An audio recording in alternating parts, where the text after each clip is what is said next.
Welcome to Flat Earth Debate Live. I'm your host Nathan Oakley, and if you are new to this channel, or you've not done so already, then be sure to subscribe, hit the bell notification icon and join button if you'd like to become a Nathan Oakley 1980 channel member and keep up to date with the Flat Earth Debate. If you would like to support the channel, there is a super chat that runs alongside each of these shows while they are live, and there's also a PayPal, Patreon and crypto link in the info box below the video.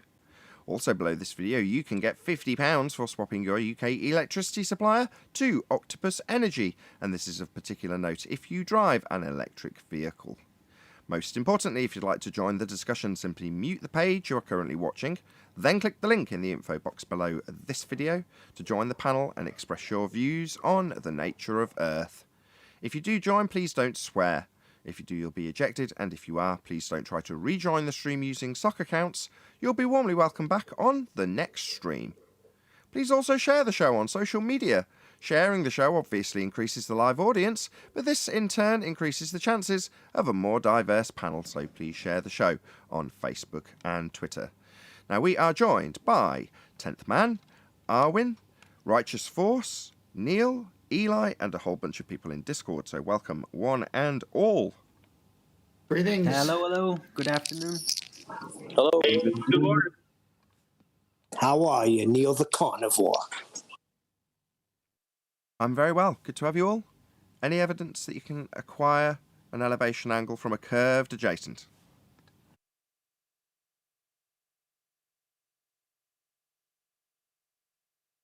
Well, how would you do that, Nathan? I wouldn't. You require two straight lines. An elevation angle is your baseline. It's straight, it's flat, needs a flat earth to utilise it. Angle measurements would require Earth's flat to get one. So, Nathan, So you and your angles are ruined then. So Nathan, obviously there's only one way to answer that question. Where does that put the baller's ball? Dead. They can't move forward with a claim of ball without first utilising the fact Earth is flat. So it's game over. So those ballers who insist we live on a sphere can't base any of their doctrine from a sphere. They have to start flat.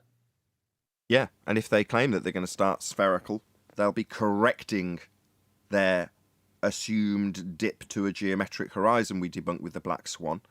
Well, correcting it because it's wrong. They'll make it flat. Is that why they don't like the word triangle and 90? Yeah, you'll have to reach the point in the argument where you'll literally deny that a triangle is required when doing triangulation. And what does 90 say to them? It's a perpendicular of two straight lines. Yeah, you don't have that on a sphere. Every line that would be perpendicular when you're talking about the GP, zenith position of a star, to the ground, they wouldn't be lining up with your straight line measurement of an angle to it unless the ground was flat. Further to that, you couldn't measure the angle at all unless the ground was flat. So it all has to be parallel. And if you've got a dip with the sphere-Earth assumption below the parallel line that the Earth actually has, then you're going to be correcting that and making it flat first. So then What about the claim that they only need a vertical, that they can get the off angle from a vertical at their position? What about How do you that establish, claim? yeah, zenith? How do you establish a zenith? You're going to need a flat plane for that. just a horizontal? Right, a right angle to horizontal. Yep. Right, so you're going to need a horizontal to establish your zenith. So first comes the horizontal plane, then comes your zenith. Now, Yeah, if you want to measure the angle in the star from the zenith, which is also done, then you still have to minus it from 90 to get it onto the ground. Yeah. That's why dip correction is not needed with a bubble sextant or an artificial horizon, because what does a bubble tell you? Whether it's level or not, whether or not it's flat. Yeah. So when you hold a bubble sextant and the bubble is in the center, that means you got true horizontal, which gives you true vertical. There's your right angle. So you're going to need a flat plane for that. Any evidence of a physical geometric sphere edge horizon formerly known as the curve of the Earth?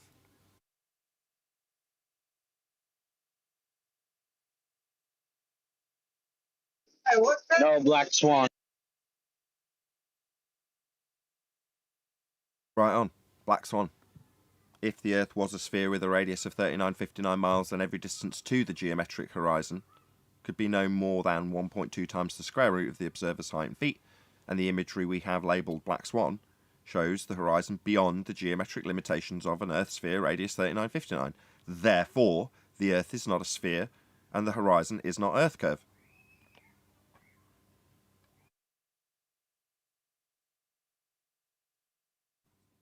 Any evidence of axial rotation of the Earth-based variety?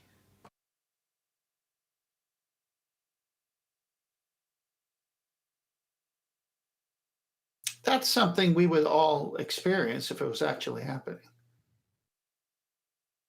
Tim Osman in my chat today at the Early Bird Show was saying again how Bob's gyroscope proved the Earth was spinning.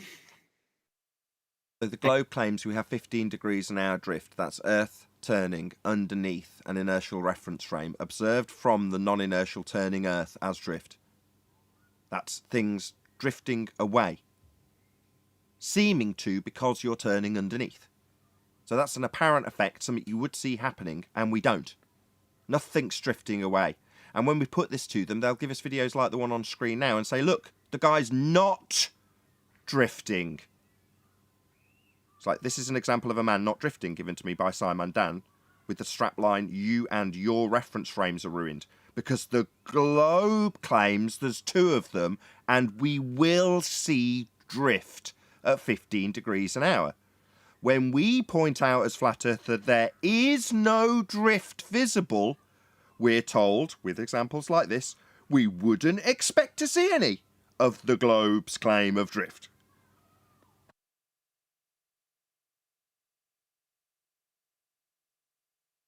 Well, if it's drifting, moving under the gyro, wouldn't it drift and move under a football and the airplane and the hot air balloon? Yeah, that's the claim. From your vantage point turning beneath a hot air balloon, you will experience an apparent deviation of the hot air balloon because you're turning beneath it. We don't see that happening. So we point out we don't see Coriolis drift. And they tell us, from the anti-flat earth side, why would you expect to see drift? So it must be something within the apparatus that Bob's picked up, because it doesn't vet out when you do other things and try to prove that the Earth is turning. Who cares? It's a man-made device. If you want to make an assertion so fundamental to the entire ground of every body's Earth that they're standing on moving at a rate of 15 degrees an hour with a rim velocity of 1,000 miles an hour at the equator, that's a fairly substantial claim to have to back in the first instance. Now, if that's the case, I want to be exploring the natural phenomena that occurs as a result of that claimed occurrence. Well, if you can't show me any natural phenomena as a result of that claimed occurrence, there isn't an occurrence to look at. Now, if you say, look at my man-made device and what it does, I'll say, that's not a naturally occurring phenomena that is induced as a result of Earth turning as a non-inertial turning reference frame beneath an inertial reference frame to give us Coriolis effect. That is actually what you claim the globe Earth will do. So we're going to see Coriolis drift, according to the globe Earth, and we don't. So we don't see the claim of globe Earth Coriolis effect. It's as simple as that.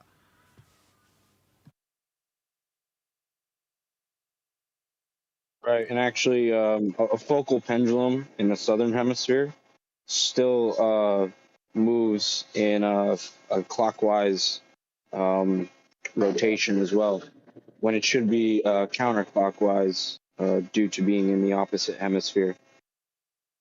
Should it? When we beg the question that we're on a spherical surface with the word hemisphere, we should assume that it will do a particular thing. It's just a pendulum.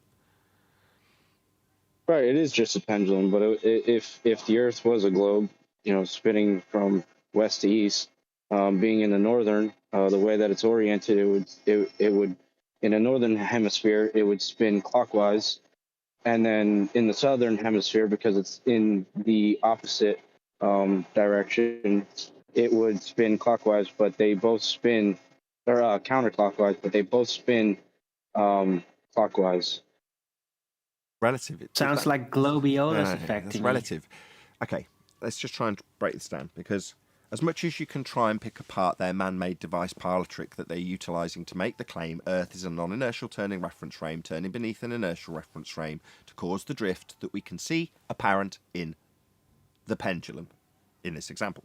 So, they're claiming as the pendulum swings, it knocks over the dominoes because Earth is turning beneath the pendulum. It swings back and forth only, and knocks over the dominoes because the ground is moving. So, the claim from the pendulum is the ground moves beneath the pendulum, because it's a separate reference frame. If the ground moves under the pendulum, as they claim it does, then the ground moves under a hot air balloon, because it would also be in the inertial reference frame. It's left the ground. Does that drift? No, it does not. But an aeroplane that's in the air for a significant period of time, does that experience the ground turning beneath the aeroplane, like it's claimed to turn beneath the pendulum? No, it does not. So what are we left with? Just the parlor trick assertion that the Earth turns beneath the pendulum, but it doesn't turn beneath anything else.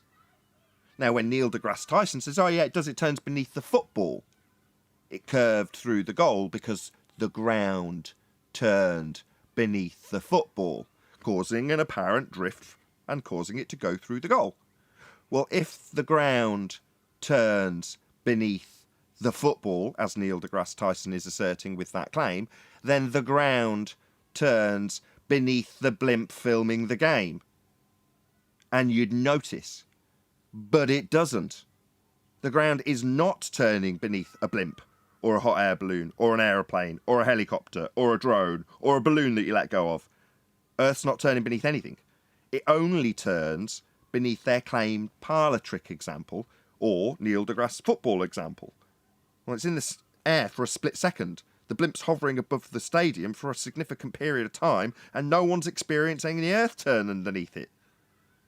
If they were, the blimp would just wait for the next country along to come along, next state along. All right, what's happening? Oh, well, the ground's drifting beneath us at 15 degrees an hour. At this rate, it's moving away about 450 miles an hour, underneath us as we hover. Obviously, we're not moving, it's just the ground moving beneath us, so anybody watching us from the ground sees us seeming to drift away. But we're really stationary, it's just the ground moving beneath us, said no blimp operator ever, because it does not happen. Roll on the anti-flat earthers. We wouldn't expect the Earth to turn underneath the blimp, or the hot air balloon, or the drone. Yeah, you would. That's Coriolis effect. Just doesn't happen. Dude, And it's more silly than that when they try to rebut your point and say that it's not about the Earth turning underneath, but that actually the pendulum is swinging into a different latitude. And since latitudes are different concentric ring sizes, they now have a different rim velocity. And because they have a different rim velocity, that pendulum swinging 2 feet to the right is imparted in a different speed reference frame. Absolutely silly. Doesn't matter. Still the same claim. While they try and deviate it into moving the position of a pendulum that's swinging fixed to a ceiling. Yeah, okay. But that's because you're claiming there's 2 reference frames to show drift then. Earth turning underneath as you move your latitude. Yeah, okay. That's still 2 reference frames you're claiming though, isn't it?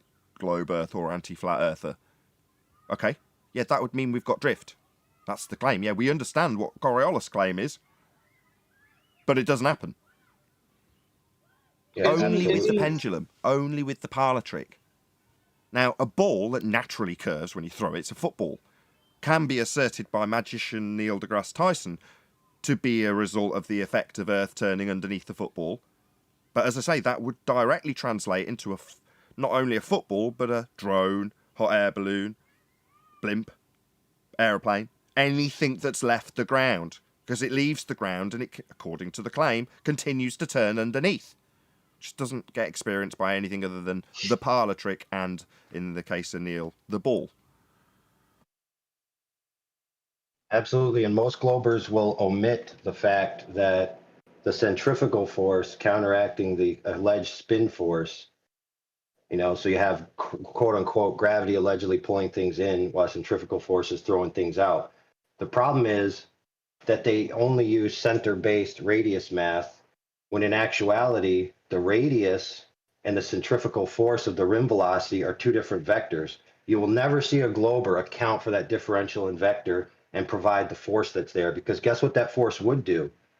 It would be a constant change in the angular direction of the supposed pendulum, meaning that the pendulum would indeed start itself. It would not need to be manually started by the perpetrator of the parlor trick. When reality shows them not only having to start it, but having to fiddle around with it to get it to work in the way they want it to. So it's just a parlour trick. It doesn't prove Earth spinning underneath stuff as a second reference frame. If it did, you'd bloody notice, because your flight times would be shortened. A flight from Charlotte, North Carolina to Los Angeles, which typically takes 4.5 hours, would only take an hour and a half, because Earth would be turning underneath the plane, and that does not happen. But that's the claim. Earth turns underneath anything in the inertial reference frame, like a pendulum. It's not attached, it's swinging back and forth. Well, that's an inertial reference frame that the swing takes place in. So when it drifts, it's not really drifting, it's the ground beneath it turning, according to the claim. So the claim makes it clear Earth's turning beneath stuff. No, it ain't. It's just that simple. Any scientific evidence of gravity? Any scientific evidence of gravity, as you mentioned it?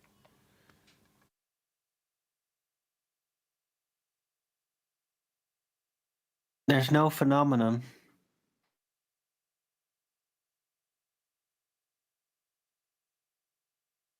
Any single Well, the etymology of the word science means to know. I see things fall, I know things fall, therefore gravity's true. Releases helium balloon to the gag track of clowns. Dun dun dun little dun dun dun dun dun dun little dun dun dun. Bye bye balloon.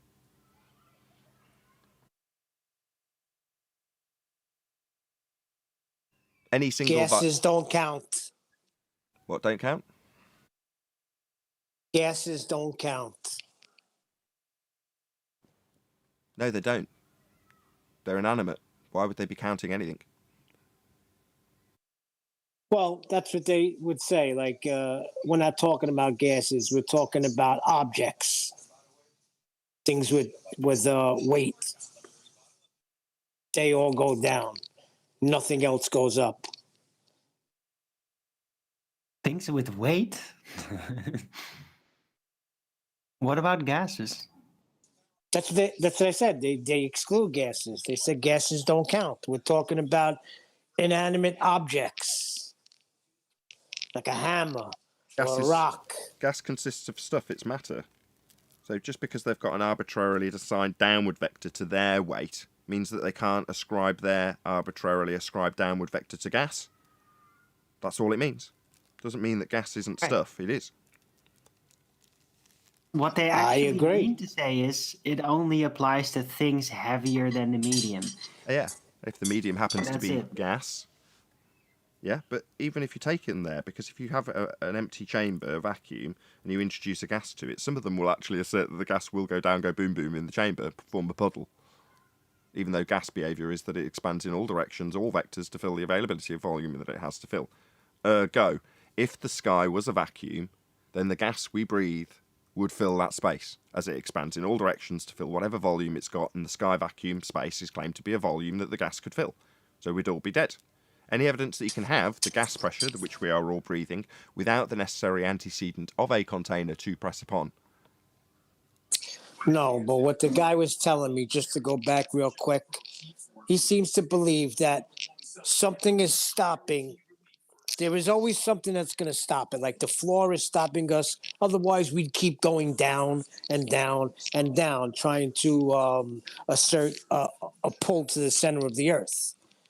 But when you say something like a helium balloon, they don't acknowledge that. What's their problem? Okay, sorry, Fundy. You deny gas. I agree. Well, wouldn't you be begging the question of a physical container, though? No, it's an antecedent consequent relationship. Without the container, there can be no pressure. That's a fact. Can you show me a container? Can I show you the container? No, I don't know what the sky is. My A bad. physical antecedent? Yeah, I absolutely guarantee you that any circumstance that has gas pressure in the demonstration, there will be containment. You can't demonstrate it without. So if you're challenging that in regards to it being an antecedent, all you need to do to challenge that is show gas pressure without the necessary antecedent of a container. The moment you show gas pressure without a container, it's no longer the necessary antecedent.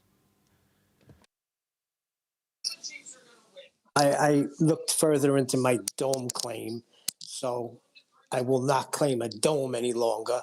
I will claim containment. Ah, you pushover.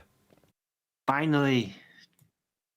Oh, because I can't get a distinct shape of a dome See, anywhere that I read. peer pressure and bullying does work. They were all wrong. No, I'm not saying dome anymore, but I will say containment and I will say firmament. Firmament? Day, Oh, what? What's that? What's a firmament? That's a new one. Go ahead. What's that? a tangible object. What's that, Eli? Yeah, tangible surface.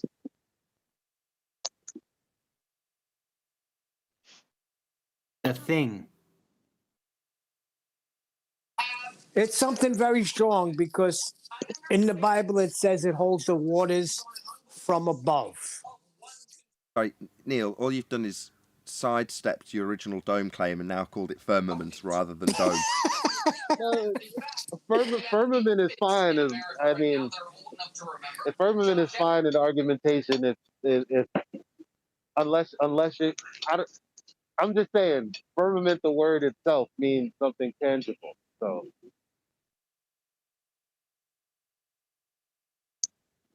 Well, I know we were talking about if it's tangible, it means you can touch it. I mean, I don't know. Forget it.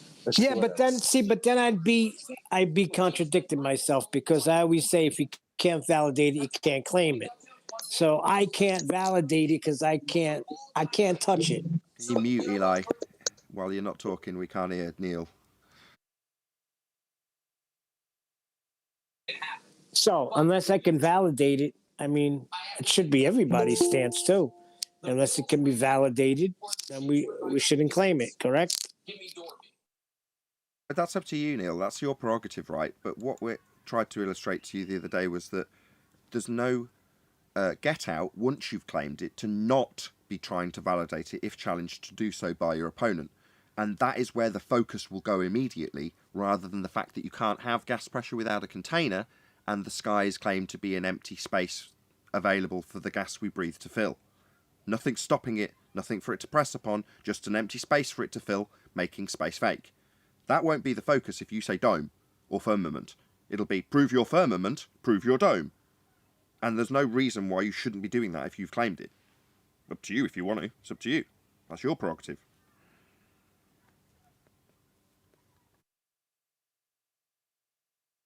I will get to the bottom of what the sky is one of these days. I wish you every success. Tell me if you find out. Great. I'd love to know. It works better when you get to the top of it. He said I'll get to the bottom of what the sky is. Very good. I didn't want to say it. Hey, Brian. Hey, Nathan. Hey, everyone. I have something to present in a few minutes, Nathan. Okay, let's rattle our way through the rest of the housekeeping. Any evidence of a self-perpetuating molten iron core at the centre of a presupposed spherical Earth? No. Where to start? At the center. You'll need half of that, though. Even they say that's assumed. Everything about their model is assumed. They assume on the sphere. They assume the measurements are coming from the center. They assume the distant lights are so far away to infinity that they come in parallel. None of this is true. It's all assumption. The whole globe model is built on assumption. No, Bev, try thinking. Shout out to him. Calls it being model afflicted, or seriously model afflicted. I like the paper mache. Okay, so that's a Wakey Wakey example where Wakey Wakey described seeing the globe as a fairly solid, robust-looking model, a sphere that is physically in front of you. And you get a bit closer to it and look, and you go, oh, I'm just going to have a little touch. So you press it, and your finger goes right through immediately. You know, whoa, it's made of paper. Then you put your eye up to it, look through, and there's someone on the other side who's also poked a hole through, looking back at you. And you're like, whoa, this thing's completely empty. There's nothing in it. It's just a flimsy model. If enough holes get poked into this, it's going to fall to pieces. So yeah, that's a Wakey Wakey example. They also beg the question of volcanoes. Their hole goes all the way to the center of the Earth as well. No, it doesn't. Their volcanoes don't go to the centre of Earth. That's a misconception about their model. Yeah, I never heard that. It's in their nonsense stories, which have got no validation. They're claiming tectonic subduction, which is where you've got one plate going under the other, and where those plates will meet, you've got a ring called the Ring of Fire. And the submersion effect creates enough friction to melt the rock to create little pockets underneath the volcanoes, which eventually reach a certain pressure and then erupt. That's their current rhetoric. That's the story as it stands. And it's true because they made it up themselves. There's been a lot of talk about that Himawari footage of the volcano. Like, Globe is saying this proves a sphere Earth. All right. From space? A sky vacuum? No. If the sky was a vacuum to be a area for Himawari to broadcast images of a sphere Earth back from, then the gas we're all breathing currently would vacate into the same area that the Himawari is in, because it's in a space, an empty volume, for the gas we're breathing to fill. So we'd all be dead if those images were real. They are not. They have been broadcast to us from a place that doesn't exist. That would be outer space. A sky vacuum. Really? And I thought that the they'll come footage was back. more close to actually being like a Satelloon camera footage. Would look That's not pretty the close It doesn't by, matter not what far we... away. No. I'm not going to have you make apologetics for their claimed story. The story is the Himawari is in space. Space is fake. If the sky was a vacuum, the gas we breathe would fill the area the Himawari is claimed to be in. Your apologetics, claiming it might be a Satelloon, is irrelevant.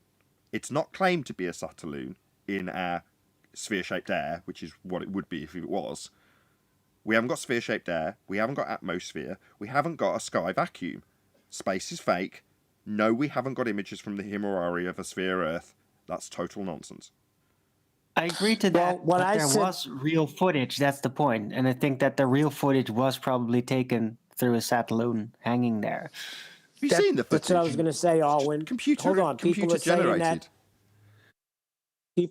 that there's thousands of footage from regular people that match what the Himawari put forth. Let me get it straight. Yeah. Regular people in space matching No, the on Himawari the ground. from space, right? No, filming it on the ground and then the supposed Himawari footage matched it perfectly. I So see. there was probably Gotcha. live camera Exactly. rolling Gotcha. Okay. at the time. So by comparison, the Wicked Witch in Narnia has a magic crystal ball. And, in the crystal ball, yeah, I've got video footage of this, Neil. Don't mock it before you've heard it. In the video No, you footage, don't. it shows. Yeah, I do. Call me a liar. How dare you? You're This lying. is all true because I'm making it up myself as I go along. Excuse me. So, while she sat in front of the crystal ball, she's filmed from several angles, nothing up her sleeves. and she films the Himawari going off in real time. Who's doing that? Eli. Sorry. So she's being filmed with her real-time crystal ball footage from Narnia of the Himawari, and it matched perfectly. Not only perfectly, better than the Himawari matched. Ergo, Narnia's real. So the U-2 spy plane that took pictures from very, very high altitude, that's not being used for these images anymore? Doesn't matter. You're missing the point. Also, You're missing the point. No, I didn't. no, miss we're the point. bypassing it. Yeah, intentionally. You're both Nobody's buggers. claiming there's a satellite up there except for Boltards, right? We're just saying we saw the footage. The footage is there. It was taken. No. Taken What live. you're doing is saying, but what about the people who do have crystal balls here on planet No, Earth? that's not what I'm saying. Yeah. That's what you are doing. No, they got a U-2 No, that's spy not what plane. we. That's not even what Neil was saying. We were just saying some things have been recorded. It was called the Himawari. That's what they called it. It wasn't the Himawari. There is no Himawari, but there's something up there that recorded it. I've seen the footage. So what? It's there. So what? So that's interesting. There is So you've hanging. seen an Something image is of a hanging up there, volcano. recording So- it live. Okay, so we got footage of volcanoes being juxtaposed compared to images from space, from the Himawari. So who cares? All that's ever going to be done is the comparison between the images from space matching the real footage that can be validated from a real place that does exist with gas pressure. So all the images, let's just compare what the difference is between Himawari images and all the others you're trying to describe that may or may not have come from satelloons, right? Let's compare. Am I correct in saying that all of the ones that you deem as real were taken in an environment that's pressurized? Yeah. Was the Himawari in an environment that was pressurized? I don't think the Himawari exists. No, that's because it's not in an area they claim that is an area of volume the gas we breathe could fill. An area devoid of pressure called a vacuum. Outer space, that's where it's claimed to be. We'd all be dead.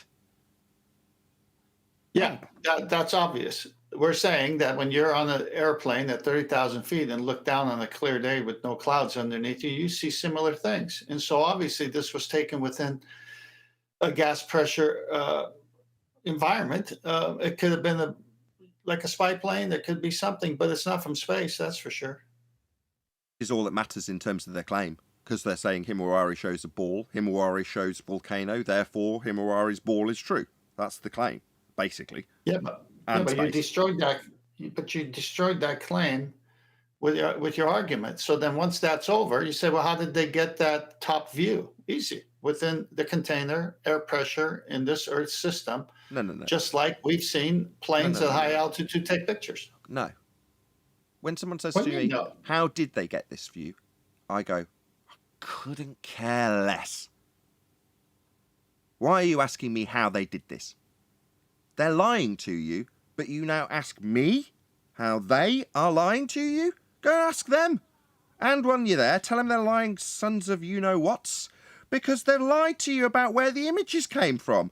Does it matter how the deception was perpetrated? If some magician's on stage making cards disappear, and you turn to the person next to you and go, it's just a magic trick, they didn't really disappear. And they go, well, how did he do it then? And you go, I don't know. But I know cards can't vanish into nothing. That's a fact. They go, well, I just watched it happen. No, you didn't. You watched a magic trick. Well, if you can't tell me how the magic trick works, then it's not a magic trick. No, I don't need to explain how they performed their magic trick. Or how the There images was they no do ma- have are actually real images because they've come from satelloons. Why would I be justifying that? The claim is, Earth's a sphere, Himawari proves it. How? Well, because the images of volcanoes from Himawari match the ones we've got from the ground. Yeah, but that's just about as a legitimate argument as, look, science proves it's a ball because we got mobile phones and laptops. That's like, it's already so far into ball la la land. Doesn't really matter what they say. We were just interested in this footage having been filmed at a high altitude. and that they said was from the Himawari, which I do not buy that part. But the footage was interesting. Okay, Brian, thank God. Do you want to present? Yeah, I'll stay talking on my phone, but I'll present on my computer, Nathan. Okay, cool. So if you're ready to go, this is going to take a little bit of reading, and I'm going to have to go through a few definitions of something, but it won't take too long. It'll only be maybe 7 or 8 minutes. Okay. You all hear me loud and clear, yeah? Because I'm having some internet issues. Just want to make sure. Yeah, you come in loud and clear. The audience can certainly hear, which is the most important thing. Yeah, Okay, you're good, Brian. just making sure, because my internet is a bit funny today, that's all. Okay, this is what I'm going to be reading out of first. Okay, I'm going to go down. This is Quartermaster 3 and 2, Navy training courses. Quartermaster 3 and 2, Volume 1, prepared by Bureau of Naval Personnel, Navy training courses, United States Government Printing Office, Washington, 1954. So this is from the U.S. Navy, 1954, from what I can tell. Okay, now I'm just going to go down. Now, so I'm just going to make this a bit bigger. Yeah, too big at that size. So you can all see it. Now I'm going to read down a bit, and you're welcome to stop me as I'm reading down if there's anything you want to point out. Sorry, you want interruptions as you go down the way? Well, only you, Nathan. Otherwise, everyone will be popping in. Just Okay. if there's anything you spot that you want to, yeah, it's okay. Right. Okay. Elementary navigation. The rest of this chapter is going to approach actual navigation only in the most general way. To begin with, we know that a fix by celestial observation is the point at which 2 or more lines of position intersect. Now, what is a celestial line of position? To understand what this is, we must first grasp the concept of circles of equal altitude. Let's imagine a straight line drawn from a celestial body, perpendicular to the surface of the Earth. Where this line intersects the Earth is the geographical position, GP, of the star. If you were standing at this point, the GP of the star, and took a sight, you'd get an altitude of 90 degrees. The star, in other words, is in your zenith, right? That's an important word, zenith.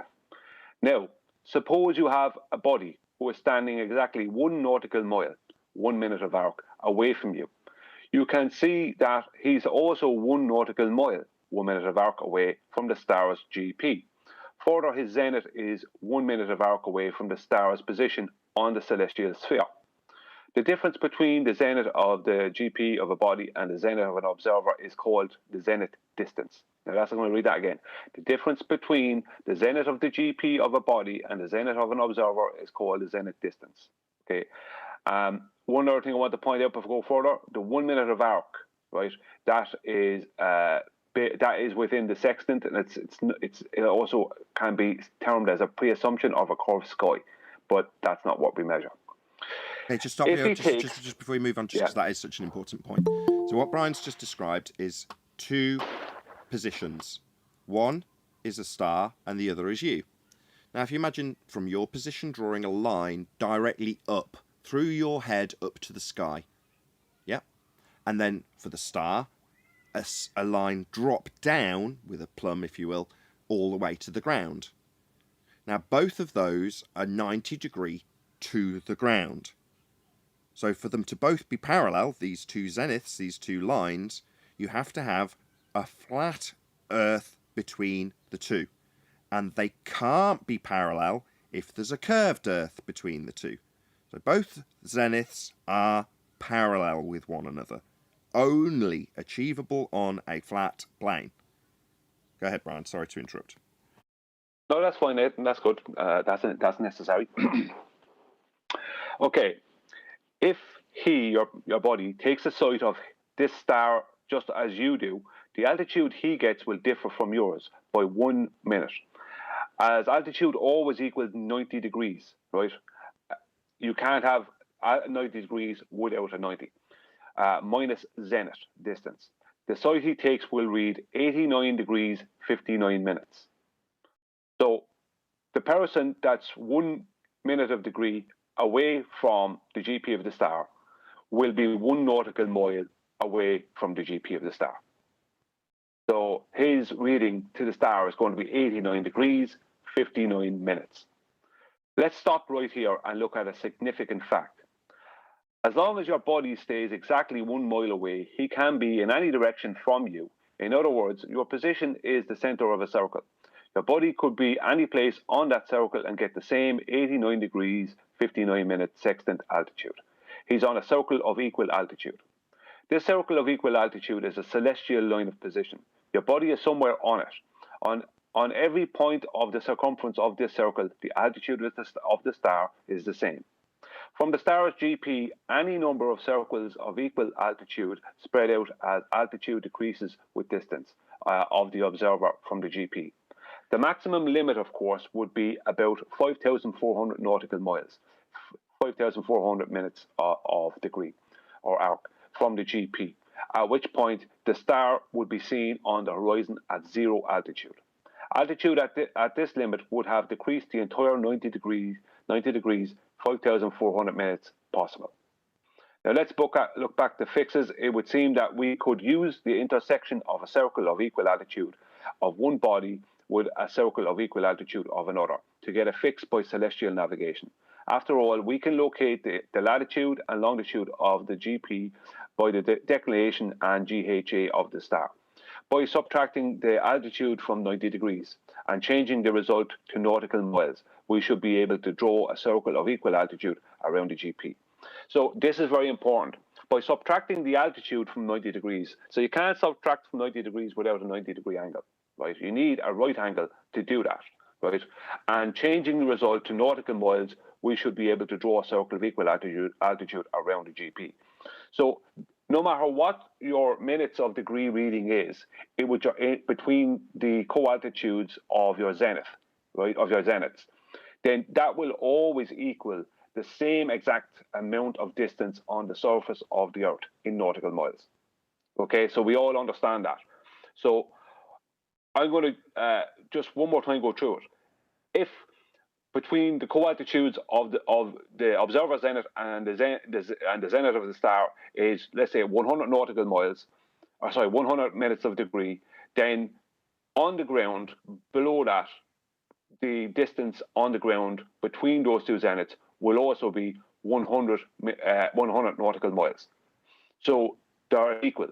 The minutes of degree across the sky is always equals, well, basically it translates or transforms into 100, let's say 100 minutes of degree transforms into 100 nautical miles. So consequently, they are always equal each other. So your nautical mile distance will always equal your minutes of degree distance. Always. It will never not do that. Now that can only happen under one particular circumstance. That is using two 90-degree angles and a flat plane, which I will show in a minute. Now, I just need to show some definitions. These are zenith definitions. I look for astronomy zenith definitions to get it as close as possible to what zenith would be. Now, there's a bit of nonsense in here, but I'm only going to read the important parts. So, from Britannica, zenith, point on the celestial sphere directly above an observer on the Earth. The point 180 degrees opposite the zenith, right? Sorry, mind that part. But the important part is the point zenith, point on the celestial sphere directly above an observer on the Earth, right? That's the important part. It's in the sky. The zenith is above you, you're on the Earth, or the GP of the star is on the Earth, and the zenith is above that. Second one, okay, the zenith, the point on the celestial sphere that is directly above the observer. The upper region of the sky, the highest point above the observer's horizon attained by a celestial body. So they're detailing the zenith of a star there with the third one, the highest point above the observer's horizon attained by a celestial body. So that would be the GP that basically describing there. Okay, zenith. The zenith is the point on the celestial sphere directly overhead the observer. Right, it has an altitude of plus 90 degrees in the horizontal coordinate system. Right. So it's directly above.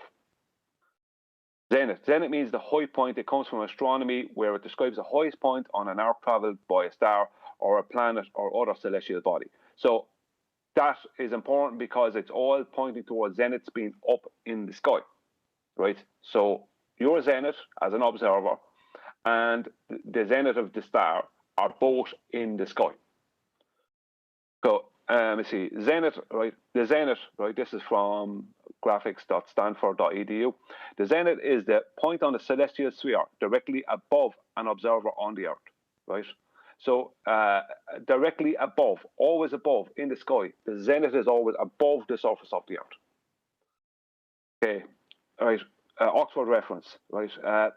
Quick reference: zenith, the point on the celestial sphere directly above the observer. Okay, directly above, always above. Now, I'm going to show something here. So, observer zenith, right here. Zenith of star over here. Observer standing here. GP of star over here. Just annotate this. All right. Take this line. Straighten it out.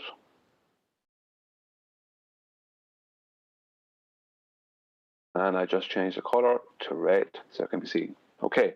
So this red line, right? This red line depicts the zenith distance, the co-altitude zenith distance. So let's just say that is that red line from this zenith here, which is observer zenith, to the zenith of the star. Let's say that's 100 minutes of degree. Then when that comes down to the Earth, that will be a 100 minutes of arc, 100 nautical miles along the surface of the Earth. So the zenith distance between the two zeniths will always match, will always translate all the minutes of degree exactly into nautical miles on the ground. So the minutes of degree measurement across the sky between the two zeniths will always become an exact replica in nautical miles on the surface of the Earth. And the reason for that is because you have to use 90-degree angles, and you have to use you need to use a right angle and the base of that right angle to get your distance to the GP of the star. So you need a right angle. I'm just going to show what I mean. So this will be your right angle, right? So the base has to be all the way. If that's 100 nautical miles, then from here to here, that has to be a flat plane, right? That's how you can't achieve it any other way. For this to be, for this angle here to be 100 100 minutes of degree, then this means that this baseline, it has to be flat for it to be 100 nautical miles. 100 is 1 degree for every 69 miles, right? I just thrown out 100 just 100 minutes of degree. It doesn't matter, just an average, just any distance or any amount of minutes. Could be 4 minutes of degree. I don't care. Okay, so just to clear that up, I just want to clear that up, just so I don't want people saying he doesn't understand that 1 degree gives him 69 miles. Well, no, he does. He's just saying let's just have it 1-to-1 for the ease of the description. If it's 1 degree for 1 mile, then 1 degree in the sky, if you measure it as an angle through the sextant to the star, that's 1 degree off your zenith. Well, that will translate down onto the ground in reality as 69 miles, but in this example as 1 mile, just to keep the maths easy, right? Yeah, well, I would say, I'm not using degrees on purpose. I'm using minutes of degree, because it's the minutes of degree that, for anyone that has anything to say, it's the minutes of degree that translates and transforms into nautical miles. So if this red line represents 100 minutes of degree, then that means that below it will represent on the ground 100 nautical miles. The only way that can work is with a box type system, with 2 90-degree angles. So you're talking 4 90-degree angles basically, because this is a 90-degree angle here at the observer. There's another 90-degree angle at the GP of the star. You basically have another 90-degree angle at the zenith of the star and another one at the observer zenith. So you have 4 90-degree angles working basically for this to happen. So the whole point is that this requires. I just want to reiterate that point, because I've sort of undermined you a little bit just by nitpicking. So Brian's point isn't necessarily about the translation of the numbers onto the ground. It's irrelevant. It's just saying you've got to have parallels, you've got to have flat Earth, you've got to have 90 degrees. All of these things to give you a triangle are necessitated by a flat plane, rather than any of the numbers which aren't that relevant. Go ahead. Sorry. No worries. Now I'm going to show something else. Now that and zeniths are always above. Always above.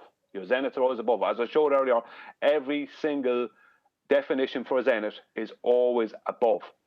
Okay, it's always in the sky. That's where the zenith exists. Now, this will be zeniths on a curved surface.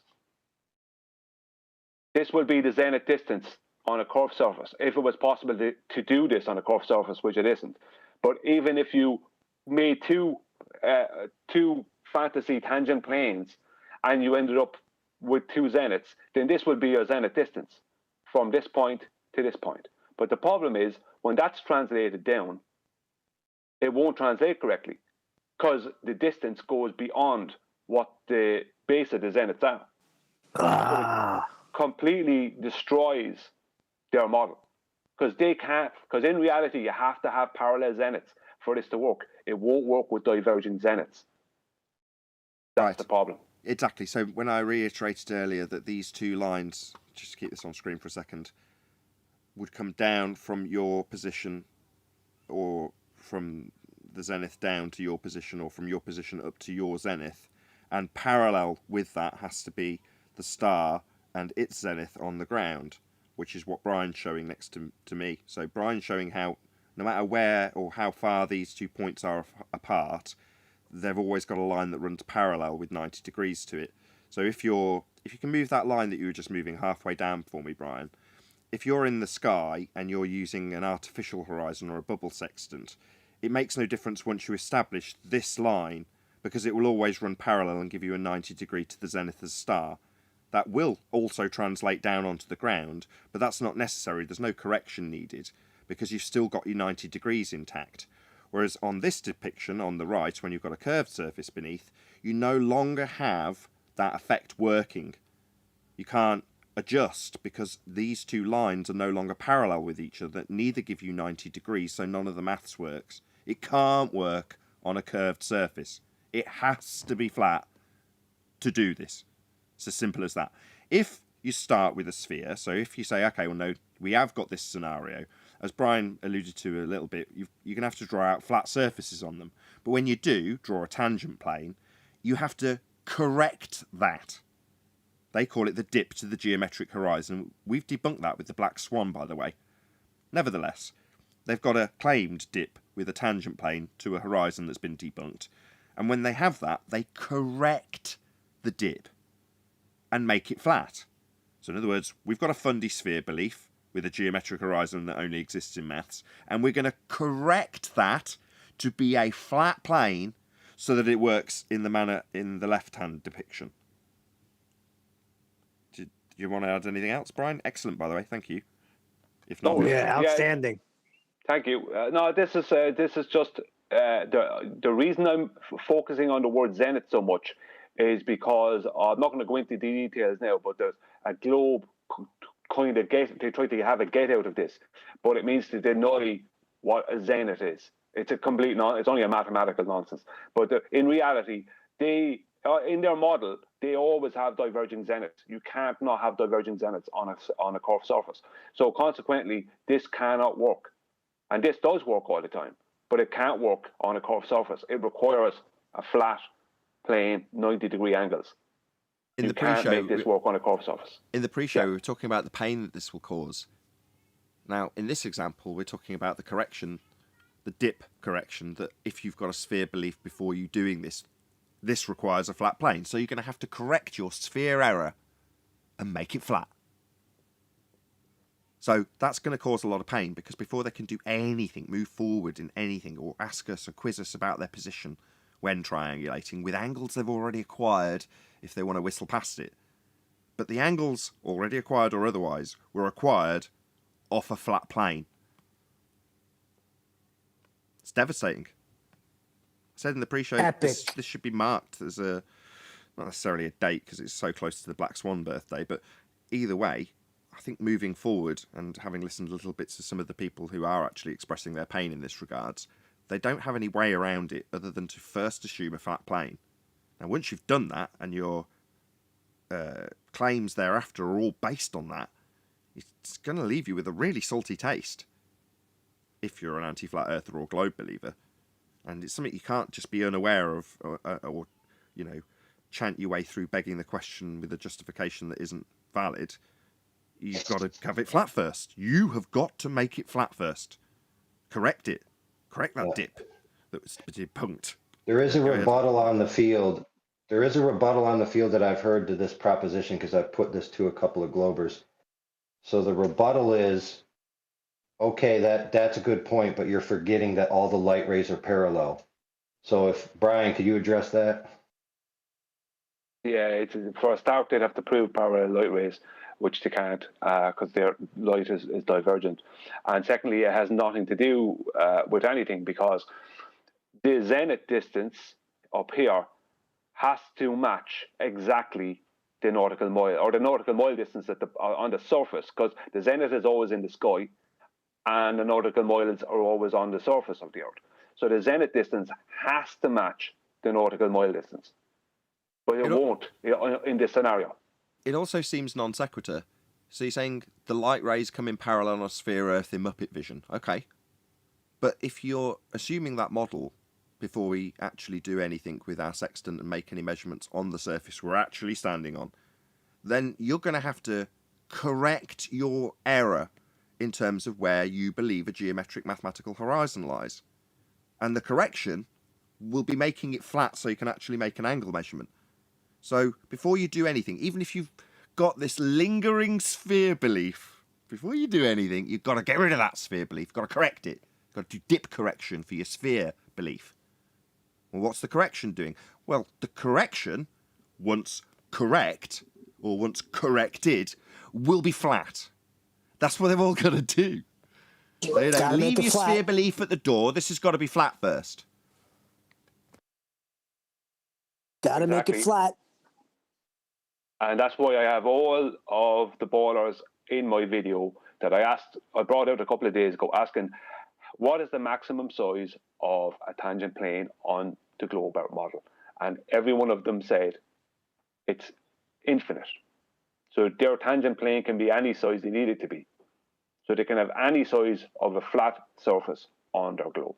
And once they've got that tangent plane, that massive flat surface that in no way correlates to the ground they believe is beneath their feet, which is curving, when they've got that vast, infinite flat plane teeter-tottering on a debunked point called a tangent on a sphere, what do they do with it, Brian? Do they have to correct that before they, actually utilise any angle measurements? They have to do a correction, though, don't they, for that fundy sphere belief of an infinite tangent plane? Yeah. They correct it flat, don't they?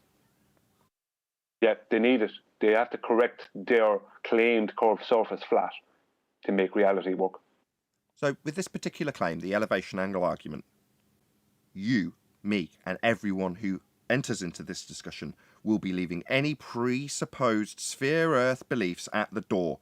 And if you don't leave them at the door, you'll be forced to correct that shit before we move further in making angle measurements, because you're going to need a flat plane for that. So, your sphere belief's no good to you.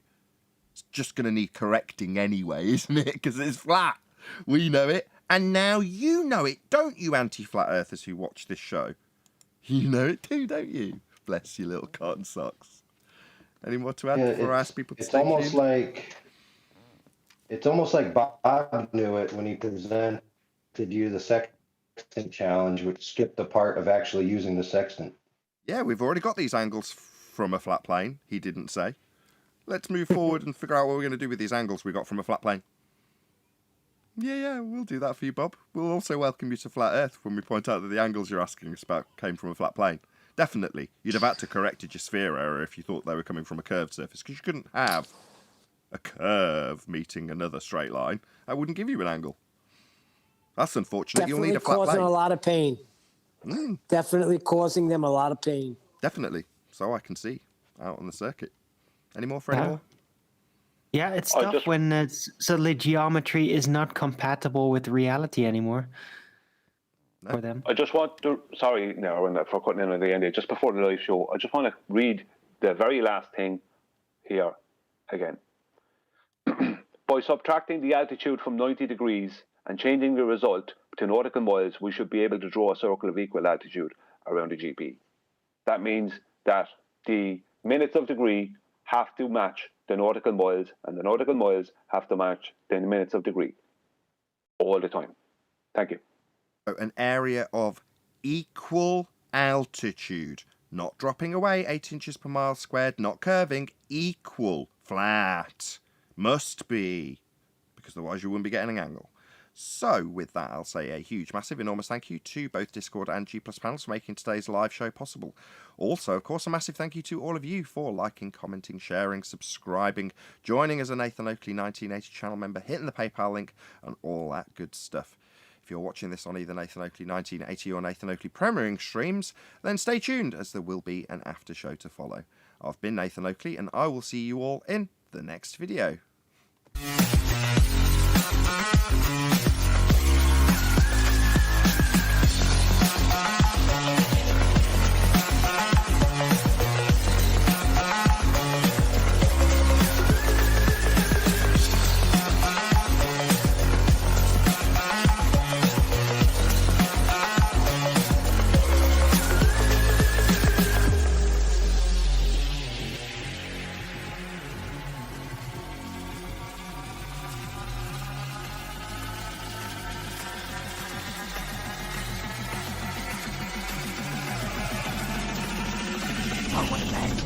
What a lovely day!